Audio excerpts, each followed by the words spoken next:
Alright guys, welcome to the channel. In this video we're going to be turning this chest freezer into an ice bath or a cold plunge. I've already wrapped it, as you can see. If you have any interest in wrapping it, I'll put that stuff at the end of the video. We've got everything we need to do to put this bad boy together. We've got the marine silicone, we've got the biggest fish filter we could get, we've got that from the bearded ginger, we've got our hot soapy water for the silicone, we've got our Inkbird temperature controller, and then we've also got the ozone generator, which I don't think I'm going to use, but I did buy it anyway because it was recommended. We're going to put all this together and make our own ice bath cold plunge for under $1,000. I'm going to take you guys along for the ride. Let's get into it. Alright, so I actually got this ice bath brand new from Kogan for $570. It was like $60 delivery. I did look on Marketplace to try and find one, but there was basically nothing available. Obviously everyone's trying to do it cheap and do it that way, but for 570 bucks, I mean, it was a no-brainer. So we've got the chest freezer, and now we're going to go ahead and we're going to seal this bad boy up. So they do kind of come sealed from factory. You can see there's like silicone around these edges, but that's probably not going to be enough while it's going to be fully submerged in water. So we're going to go ahead, anywhere where there's a join, we're going to seal. So seal along here, they've got these joints here, we're going to seal along there, all along the bottom here, and then the joins on the side. We're just going to go along. I'm going to hit it with the silicone. So I got Sally's Marine Flex Silicone White, so it blends in. There's a few other kinds that people recommend. If you really want to know how to do this properly, go to the Bearded Ginger website and he will tell you everything. He's like the master of this stuff. But for now, we're just going to get into it. I'm going to make this video.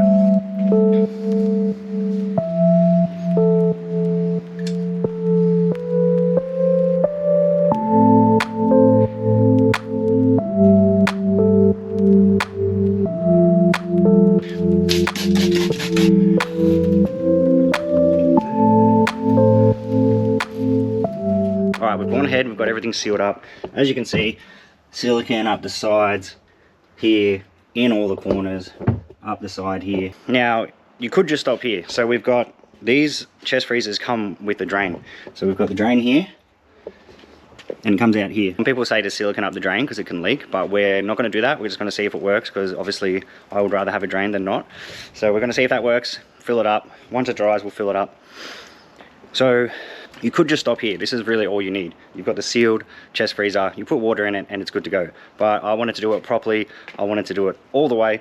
So we went and we got the biggest fish tank pump you can get, which I actually got from Grounded Ginger because I couldn't find anything bigger online. It was a pretty reasonable price. I think it was about $180 compared to everything else that was around. That was completely reasonable. And we've got our Inkbird temperature controller. So this has a probe that goes into the water, and then your freezer actually plugs into the temperature controller, and then when it hits the temperature that you've set it at, it will turn the freezer off, turn it back on when you need it. These freezers are made to be run 24/7 year round, so they're actually really efficient and cheap to run. So yeah, you don't have to worry about any of that kind of stuff. So we're going to let this dry. We're going to start looking at where we can bolt these two, because I want to make it as neat as possible. So we'll get into that. One thing that I also did as soon as I got this is I put it on a set of wheels. So I've got like this little plate, hopefully you can see that. Wrapping it, it made it so easy to push it around and stuff like that. Like, it's reasonably heavy, you don't want to be lifting it up and pushing it around, so I definitely recommend that. We're going to get it into position now because it's sealed up, and we're going to get everything plugged in. Alright, so we're just setting up the Inkbird temperature controller. I also went ahead and made this sheet metal protector, as this is going to be completely outside without any cover. So this will just go over this vent. I'll pop rivet it on and it'll just protect. This is where the engine is and the compressor for cooling the freezer. I just want this to last as long as it possibly can, so I've made that up. I'll rivet it on later, but for now we are going to get into setting up the fish tank filter. So there's a few different places you can put it. I kind of want it to be out of the way. Ideally I want it in the very back corner, like above where my feet will be, but the cord won't reach for where I set it up. You can put it under here, or I guess right here, but I find if I put it there, it will just be in the way. So we're going to have a little bit of a fiddle around with that and see where we can put it. Alright, so for now I'm just going to put the filter down here. I do think when I try to submerge myself all the way, it could get in the way. It might be alright, but we'll just see how it goes for now.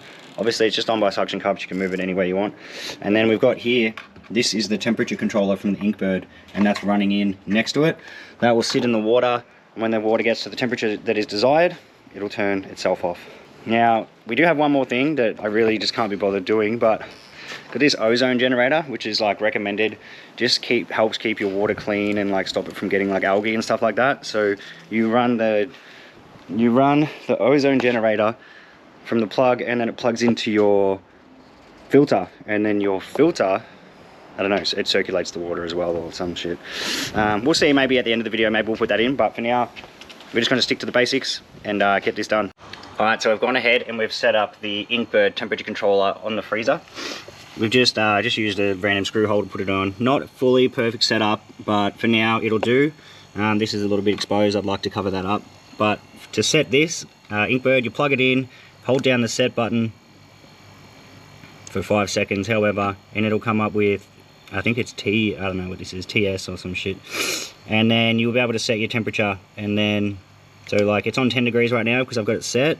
I'm going to put it on 12, hold down set for 3 seconds, and then the temperature will start, and as you can hear, the fridge is running, or the freezer is running, because the temperature below, so this is what I have it set at, 12.8, and the temperature, ambient temperature that the probe is reading is 23.3. So if the bottom temperature is higher than the top, it'll go to heating, and if the bottom temperature is lower than the top, it'll go to cooling. So that's just basically the little setup. I haven't even put the water in yet. I'm going to turn it off so it's not running for no reason. And that's it. There is a Wi-Fi smart controller, like a little plug you can get, which I did get. So you would plug your freezer and stuff into this, and then you can control this on your phone. So like if you're out of the house, you can turn it off so that your filter's not continuously running. But I couldn't get it to work for now, so put that in the back burner and just keep on keeping on. Alright, so we have made a heap of progress today. I finished up the wrap. I got the bloody I absolutely botched this.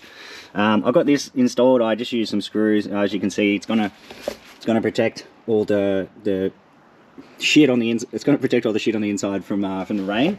I'll clean this silicone up once it dries. I'll rub it off, and then basically just waiting for the silicone to dry. Tomorrow, I thought I would be able to get an ice bath in today, but tomorrow we'll be ready to go. We'll be able to fill it up, we'll be able to get the filter running, and take you guys along for the journey, and even for the first ice bath. I'm excited, let's go. Alright, we've been down to the pub, we've come back, the silicone is dry, and we are ready to fill this bad boy up with water. Let's get into it.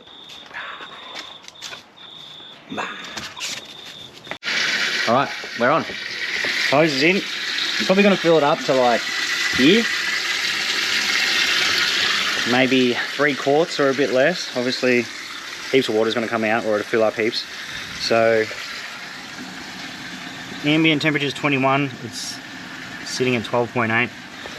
So I think just to start off, we'll do like 10 degrees, and then we'll just go lower and lower. Alright, we've hit a snag. The water's just gotten up to the step. But as you can see, it's dripping out of the drain. So some people did say that you would need to fill that, but someone else also said that they didn't. So we're gonna have to probably drain it. See if I can tighten it a little bit better. See if we can get it to stop leaking, and then we won't have to silicone up, because I still want to be able to use the drain. I don't want to have the water stuck in there. Hopefully with the filter, I won't have to empty the water too much. So we'll just see how we go. The water's filling up again. All good. We've got the freezer running, so we're cooling. We've got it on the biggest one. We might even close the lid. Might just chill inside until it cools down a bit, fills up a bit, and hopefully by tomorrow we'll be into it. Alright guys, we are officially up and running. Have a look at this. Got the water in. The filter is running. The water is very cold. It's at 9 degrees now. So the temperature regulator has been working super well, so I definitely recommend getting that. I came out, it was at 8.4 and it was set at 9, so it goes a little bit under, and then it kind of just lets itself creep back up. It's the first thing in the morning, and we're going to do our first ice bath in the homemade chest freezer. Let's fucking go. I'm actually a bit nervous. I'll be back.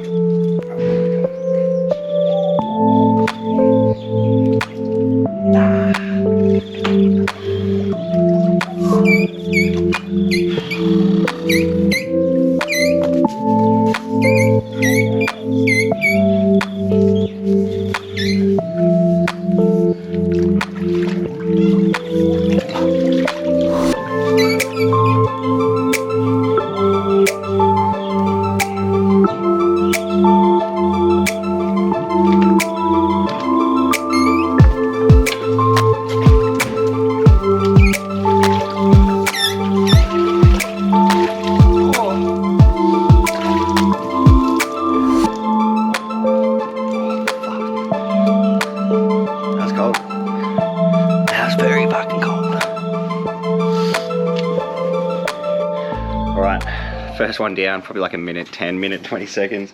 Could definitely do longer, but I don't know, that's all I was feeling like doing this morning. I'm gonna be doing this every single morning for the rest of our lives, I guess, so don't want to go too crazy, but we will slowly bring it down. One thing that I definitely need to talk about, you need to put a bracing down on the bath. So I thought I would put like this down, because the floor isn't made for a human to stand on it, so it's like wobbly. So like just then when I got in, I was just standing on the edges, and I thought I would just put this bit of timber and it would sit there, but it floats, so I can't do that. So I'm going to go to Clark Rubber and buy a different mat, and then that'll sit on the bottom, and then it'll just spread the weight out a bit more evenly so it doesn't buckle the freezer. But for now, that's all good. The freezer is up and running. How good is that? I'm going to get dried off and then we'll finish up this video. Alright, and that is it for the chest freezer cold plunge. We went in down and we got this protective mat from Clark Rubber. That was 40 bucks. Fish pump, 180 bucks.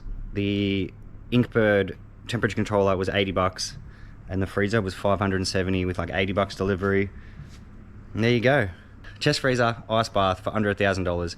Come on, doesn't get any better than that. Piece of piss. Save yourself bloody $5 grand on a fucking cold plunge. You can see the filters churning along. That's it. Hope you enjoyed it. Let me know if you get into it and you end up making your own. I'll see you guys on the next one. Alright, so just in case anyone wants to know how to wrap the fridge, I'm just going to put this at the very end of the video so you can watch. As you can see, I've done a little bit so far. I've done the front section, the top. I'm going to do the trims. What I've done, I've got these magnets, different ones, and basically put the wrap down. Set your magnet on top of the wrap, get your length obviously, and then I will just slowly, I'll move this down to here. I'll peel off the top, line it up along there, and then slowly pull and work my way down with this. So the wrap is like $40 on Amazon, and then this, I think this kit was like 20 bucks maybe. And then the wrap will pretty much stick itself to the thing as you take the paper off, and then you just slide all the way down, get to the bottom, take your bottom magnet off, and you're laughing. You've got a giant piece of fake granite in your backyard. And that's it. And I'm definitely not an expert. This is the first time I've done this and it worked out pretty well, so I think anyone can have a crack. The good thing about this textured stuff is that even if you make a mistake, you can't tell. Like if this was a plain color, like just all gray, you'd be able to see all these bubbles and stuff, but like up here from the top you can't see anything, but from the side you can see there's bubbles. So keep that in mind.